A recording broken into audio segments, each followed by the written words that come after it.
Imana bane namwe mwese nshuti bakunze imbonesha kuri yanyu BTV Burundi ni wa mwanya mwiza w'amakuru mu Kirundi duhera ku ngingo nkuru ziyagize abanyagihugu ba mu gisagara ca Bujumbura muri quartier ya Cibitoki barashima cyane ko muri no minsi bari kubaronka amazi bari baheze igihe batayakubita n'ijisho nayo abanyagihugu barakwiye kuronswa inyigisho zisigura imirongo irikiracibwa mu gisagara ca Bujumbura uko ikoreshwa amakuru saya gusa aya n'ayandi ni mu kanya ndabaramutse nongere ndabaha ikaze.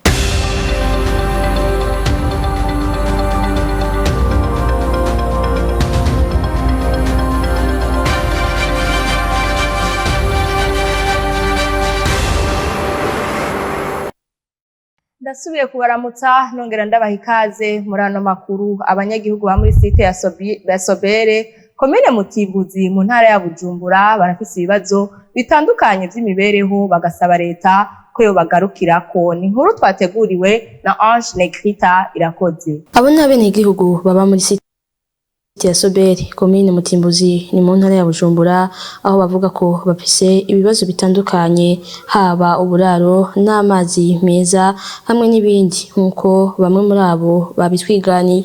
Tugenda kuvoma hariya mu mwonga hariya mpanda nayo mpanda ubu yuzuye ugiye nabi nguri batuku ubugiye ingoni bigutwaye hamaze kugenda abantu batatu bagiye kuvoma. Izo ni ngorane dufise, amazi aratugoye vrema vuba amazi yo kuba n'ibintu byo kurya mu buraro ni ngorane, ibintu byo kuryama nta kintu dufise. Uravye mu mazu yacu y'ahantu baryama hariho abantu usanga batagira aho turyama, amahema ubuhema bwaheze nibwo sasa ugafata ubu unye nico bifuka ndetse ntacyo vrema ntaco dufise twifuka wifuka igikwembe muba musangiye n'umugore aho nyene nta cumba dufise ni burangare nk'uku nyene ukubahabona guteka naho kuryama naho nambari uwawe aze kukuraba aho uryama habona hose. Mahema amwe yaratabagurice yaraheze imvura iguye ubwanurara buhagararanye mwene uko urumva aho rero ni ingorane z'abana baca bagira iki ingwara malaria ibiki kabazanye kwa muganga naho hari abaguha bya binini by'intica ntikize. Eka Nakiza Emmanuel arongoye iyo site ya Sobere yaremeje ko ivyo bibazo by'amazi hamwe n'indwara ya malaria ibarembeje. Nkomenya ko ibibazo biri muri iyo site ya Sobere ahanini bigizwe n'ikena ry'amazi hamwe n'inzara eka n'ibura ry'amahema. Negrita arakenuye kuri iyo nkuru yadutohoreje. Abanyagihugu ba mu gisagara ca Bujumbura muri quartier ya Cibitoki barashima cyane ko muri no minsi bariko bararonka amazi bari bamaze imisi 3 canke 4 batayakubita ijisho. Abanyagihugu ba mu makartie atandukanye hano mu gisagara ca Bujumbura barafise ikibazo c'ikena ry'amazi ryari maze imisi itari mike gibonekeza mu gisagara. Abanyagihugu twayaze ba muri quartier Cibitoki bavuga ko ico kibazo kitaborohereza mu buzima bwabo bwa misi yose kuko amazi ari ngirakamaro. Bagashima cane ko muri no misi ariko araboneka bukebuke. Twari tumaze imisi kwera amazi tutayaronka mugabo ubu turashimira Imana turayaronka kuva kwa kangaye turiko turayaronka neza kumurangaraza tukavoma neza. Abo banyagihugu bagasaba abajejwe gutanga amazi ko yoguma aboneka bakayakoresha uko bayifuje. Baje baraduha ari menshi azaraboneka uko tuyakeneye nyene nkuko bisabwa. Tweco dusaba leta nuko yotwongerereza amazi akaza ku bwinshi tukaronka amazi akwiye. Ico twosaba leta yuko yodufasha ikaduha amazi akwiye kubera nk'amazi dufise ntakwiye.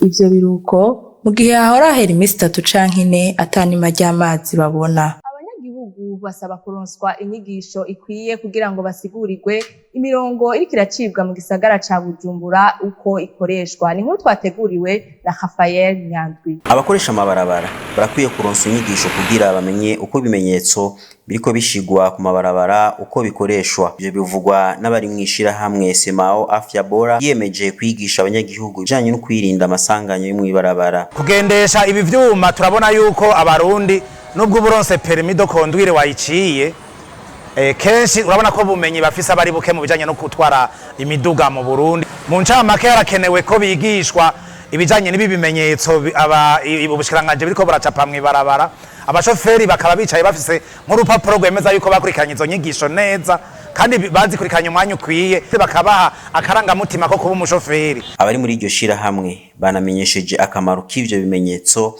byo mw'ibarabara. Iyo hari ibimenyetso bimwereka ahagarukira n'ahatagarukira canke ategerezwa guca, ateza guhagarara, birafasha kugira ngo amasanganya agabanuke. Ikigira kabiri, murabona ko hari imirongo baciriye abantu batambuka n'amaguru bashobora kujabuka. Ico gihe rero iyi mirongo ihari, abashoferi batezwa nabo bakumenya yuko bahageze hajabuka abantu b'amaguru bagahagarara, ba bantu nabo bakarengana. Bica bituma abantu b'amaguru ntibapfa aho baciye mw'ibarabara, hageze abumva ngo umuntu baramugonze, bamugonge hariho hose. Ivyo bikorwa bikaba byatangujwe icese n'umushikiranganje w'inyubako, ikoresho vya leta no kugwiza uburaro. Yamara aho twaciye twasanze abakoresha amabarabara bataramenya uko ivyo bimenyetso koreshwa. Ahandi naho twagiye dusanga iyo mirongo yahanaguritse, bigatuma abakoresha amabarabara bajuragurika, bigatuma amasanganya ashobora kuba menshi.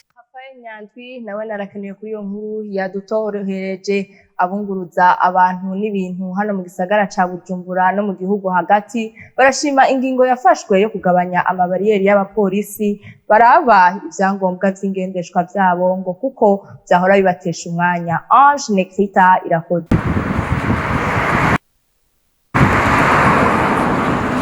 Abo bunguruza abantu mu gihugu hagati ndetse no mu gisagara ca Bujumbura barashima ingingo ya leta yo kugabanya amabariyeri y'abapolisi yo gusuzuma ingendeshwa ko zikwije ivyangombwa, kuko bahagarara kenshi kuri ayo mabariyeri atandukanye, bigatuma batakaza umwanya ndetse bikagabanura n'amaturo bari kugira.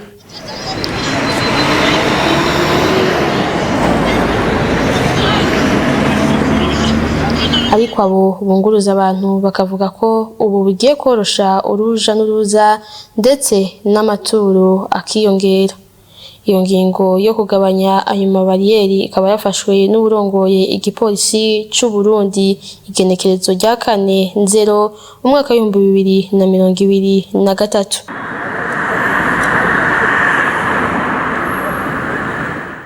Ange Nekrita nawe narasubiye gukenura kuri iyo nkuru yadutohoreje. Abari mu migwi ndangakaranga barashima leta y'u Burundi n'umushikiranganje w'imico kama Ezekiel Nibigira ku ngingo yafashe yuko abagiye mu biteramo bazohora baronka agahembo. Ange Risa Nzeyimana. Ishimwe ridasanzwe ku bari mu migwi ndangakaranga ku bisabo vyabo, umushikiranganje w'imico kama Ezekiel Nibigira yarabishuye mu kiganiro yagiranye n'abari muri ico gisata, aho yabamenyesha ko mu biteramo bitaba bagakoresha uburyo bwabo bagiye kuza barabusubizwa. Mutekane kebuke bushikana umusiba ku mugezi. Iga podiumu nzoyibona mbona yuko babandi baje bafise ingene bamanuka canke baje hariya bagasubira muhira, agatuma avuga ati natumye nywa amazi hasi.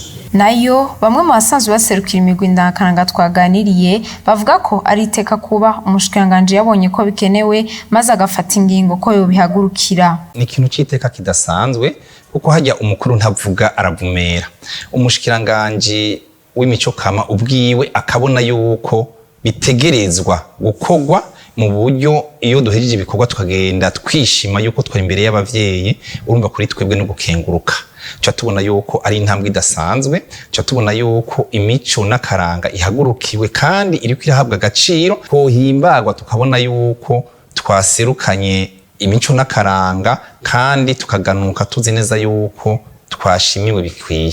Ingingo umushikiranganje yadushikirije mu kiganiro twagiraniye akatwemera yuko agiye guhindura ibintu by'ubushimwe, twayakiriye neza cyane kubera nk'uburavye nk'abajya b'ingoma wagiye mu higanwa ingoma Igitega ugasanga agashimwe baguhaye kari munsi ca 3 y'uburyo mwakoresheje kugira mushikeyo, niko tuba twabikoze kubera tubikunda.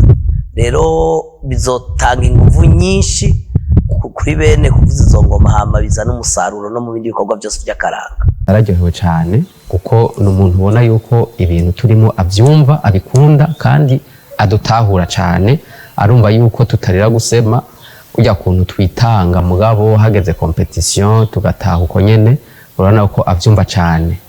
Ivyo biruko mu gihe umushikiranganje Ezekiel Nibigira amenyesha ko indwi yahariwe umurisho w'ingoma ifise ijambo rikomeye cane.